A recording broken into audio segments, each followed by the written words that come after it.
Osteen here with a discussion about some of the worst campaign design in Total War Warhammer 3 Immortal Empire, starting at number 5 with Mother Ostankya.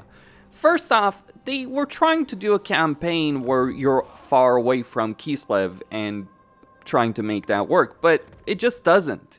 First off, you do have this problem that a lot of your unit roster is locked if you don't go back to Kislev. Never mind the fact that being far away from Kislev also denies you the ability of using the special landmarks in Kislev, and on top of that, you also can't gain supporters if you're not fighting Chaos, and given that Ostankya starts in Agrond, you're pretty much forced, if you will, to have to return to Kislev if you want a proper campaign. To be sure, even from the beginning, before they added the event, you could always teleport Ostankya back home, but that was really a bad design decision by Creative Assembly. The combination of things just make this campaign not really all that great.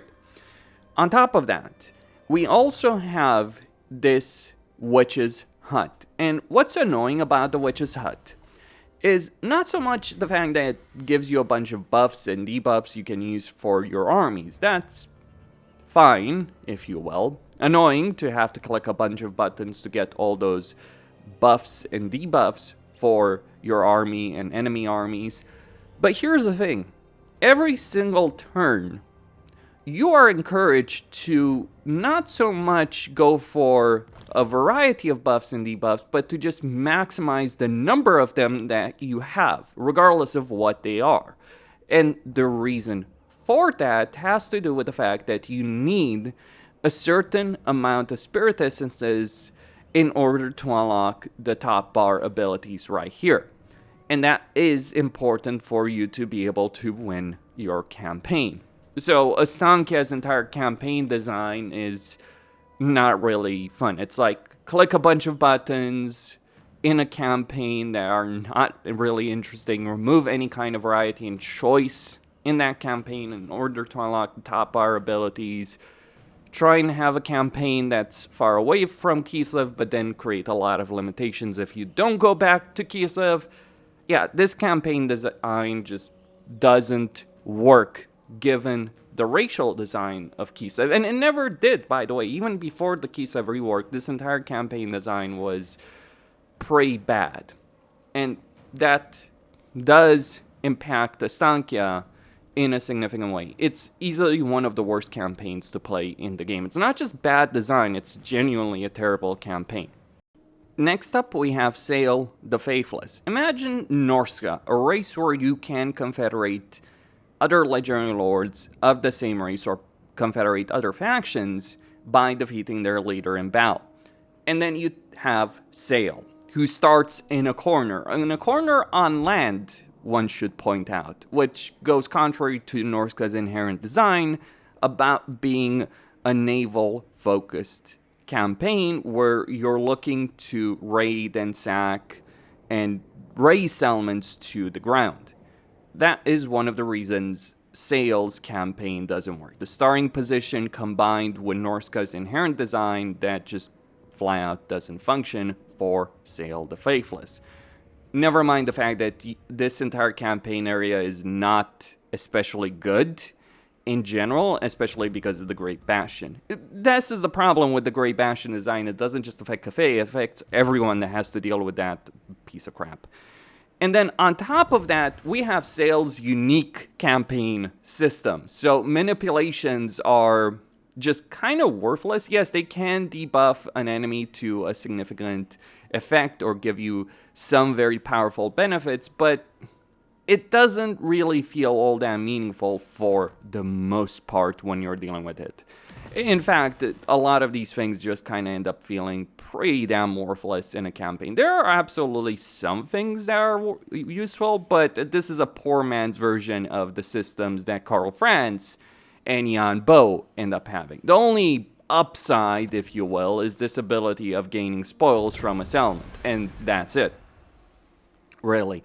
But you don't have the charm that Wulfric has with all the teleportation he has, nor do you have Trog's Troll Empire. And even worse here in this campaign. In order to complete said campaign, you need to do the Dark Ritual. But here's the problem of that system. You're basically forced to build 30 altars in this campaign in order to unlock said Dark Ritual. Which, yes, also does suck. Because having to acquire a vast amount of territory and just building chaos altars that also don't have growth in them is not a good system in any campaign that I've ever played. This idea, imagine if you were playing Warriors of Chaos and you had to take 30 outposts. And the thing is, you don't just have to take 30 outposts, you also have to hold 30 outposts. That's kind of the worst part. So you have to build a massive empire of useless territory just in order to complete your campaign victory condition. So the combination of things in Sayl's campaign does leave a huge amount to be desired. Yes, you can get a lot of Chaos Warriors, Undivided ones, so halberds, sword and shield or axe and shield, and great weapons, and that is a huge benefit.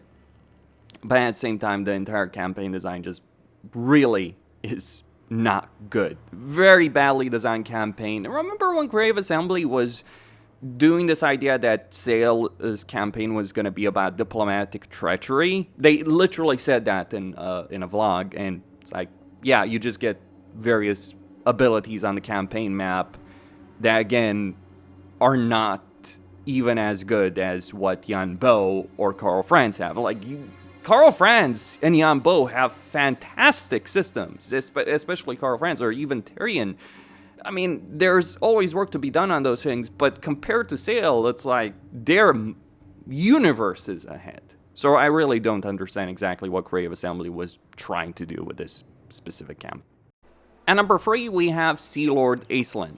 Here's an idea. Let's make a High Elven campaign where you have limited territory, and instead you're giving outposts and settlements to different AI factions of the High Elves. And if you confederate those major High Elven factions, you're just going to end up in a situation where you have a minor faction of the High Elves, the United Maritime Patrol, taking over.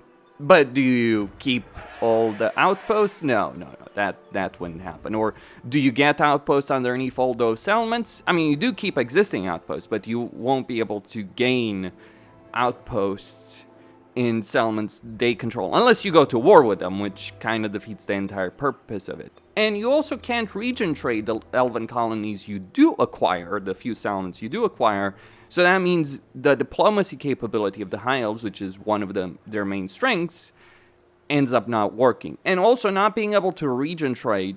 Well, the main reason we had region trading added into the game, one of the reasons so many people wanted it, is because we wanted the ability to give territory to our allies. It wasn't a question of money or diplomatic relations, it was just creating a cohesive AI empire and also giving them territory so they wouldn't attack us because they want that specific bit of territory. But since you can't do that, then elven diplomacy, which is one of their main strengths, takes a huge hit. On top of that, and this is the wonderful part, you also have severe limitations on building construction, either because they cost a significant amount of dragon ship supplies in a campaign, or because they're literally locked behind technology, but not your regular technology in the research tree, but things through Assur domination. You want more dragon ships? Assur domination, and it's a lot of it. You want to unlock different kinds of buildings, even in the outposts you have? Assur domination. So this entire system ends up being bad. And also this economy system of trade, Assur domination, all that, it also doesn't work. Like, you have a bunch of technology over here that costs a huge amount of trade supplies, but you only gain so much in terms of trade supplies that it's pretty damn pathetic. Like, think of it. Yes, eventually you can get a lot of it, but you literally have to spend trade supplies to get more elven trade. And unless, again, you build a massive empire, it's not going to work. And when you do build a massive empire, you just don't give a damn about it, really. So it is a really terrible campaign design that doesn't really fit Aislinn's purpose as a naval dominance faction. Like, it's kind of like herding cats, and the toolkit you have for herding cats, for instance, diplomacy, also doesn't work. Aislinn is very powerful. He does have a cool final quest battle, but it is such an annoying system. And the thing is, again, you have to do this in order to win your campaign. You have to unlock the dragon ships, all of them, in order to pull this off. And that is also really annoying. And there's also things that are broken, like replenishing all campaign movement range for Emmerich, all that kind of stuff. So, not a great design to a campaign. Could have been much better. At number 2, we have the Changeling. And really, the Changeling, with his permanent invisible armies, provided he has a cult in a specific region, makes this campaign in itself very, very questionable. But that's not really the big problem. I mean, the cult system and the entire cult supply system does also leave a lot of things to be desired. But again, that's not even the big problem. I mean, yes, you can trivialize a campaign with Forsaken of Tzeentch, Sangors, and Cast Warriors of Tzeentch, and Chosen of Tzeentch, so you don't really have any kind of challenge, and because of the cult supply system, you also don't even get to use the full variety of Tzeentchian units until much later in the campaign, by which point you're dominating it. And then you have these schemes, like these things that you're supposed to be able to do on the campaign map to cause chaos, mayhem. Well, the problem is, yes, there are certain events that can do that. Then there's events that just literally spawn a bunch of freaking rogue armies that are going to be wiped out by any major AI faction. So a lot of it feels pure fluff. It's an objective-based campaign, but completing objectives doesn't feel in any way, shape, or form meaningful. And you just trivialize the campaign. You're never risking anything. You're never doing anything great. And I would like to point out something here on this subject, because there's a certain perspective that some people like to have on the Changeling. Oh, casual players like him. No, far from it. Most people, by the way, are not hardcore, top tier, try-hard players. I mean, from a try-hard perspective, you would actually love the Changeling because he breaks the fucking game. But most people do not like this campaign. In every poll I've seen, in polls I've done, in every statistic I've ever seen on the subject, this is the most unpopular campaign in the game by far. So whoever is trying to peddle that, but that's just Reddit for you. Here's a tip. Just because an opinion is popular on Reddit does not make it factually true. Yeah, so really bad campaign design. I've talked about this plenty. I'm not going to repeat myself, but just... this one is where Creative Assembly really messed it up, and hopefully the Eldari in 40k Total War will not be like this one. And finally, at number 1, we have the Demon Prince. How worthless is the Demon Prince? How badly designed is he? Well, he doesn't have regular items, so what that means is a generic Demon Prince or a dedicated monogod Demon Prince is actually better, because you can put items on them, and you have a better skill line. That's another thing to be mentioned about the Demon Prince. His skill line is probably the single worst skill line in the entire game. Certain basic things that everyone else gets in their campaign are locked behind higher levels. So think of Inspiring Presence, one of the most basic skills in the game, right? You need to get to a fairly high level in order to acquire that, or a certain level in order to acquire that, as well as getting things like campaign movement range, lightning strike. Well, that's pretty normal actually with lightning strike, but there's a bunch of stuff over here that is locked behind higher levels than in any other campaign in the game. And yes, that is a big problem. Then you don't have a research tree. Instead, you get glory, and glory is a very bad version of a research tree. There are some useful things, I won't dispute that. But when we're talking about the kind of benefits you would get from a research tree, flat out, any kind of research tree in the game, even some of the worst ones, are better than the demonic glory system that he has. His unit recruitment isn't great, his hero recruitment is great. Honestly, the only benefit that the Demon Prince actually has is the fact that he can get a lot of regiments right now. It's like, CA really tried to make this the Toy Box faction, and they failed. And they've talked about, like, campaign customization in 40k Total War. Hopefully, they will not do anything like this going forward again. Just a really, really bad campaign. And honestly, the tragedy of Daniel, or Yuri, is that the prologue campaign, which is about his story and how he ended up on Demon Prince, is actually really good. But his Realms of Chaos campaign and Mortal Empires campaign, both are terrible. Costin here, signing out. Stay tuned for more. I'll see you on the next one. Don't forget to subscribe, like, and enable notifications.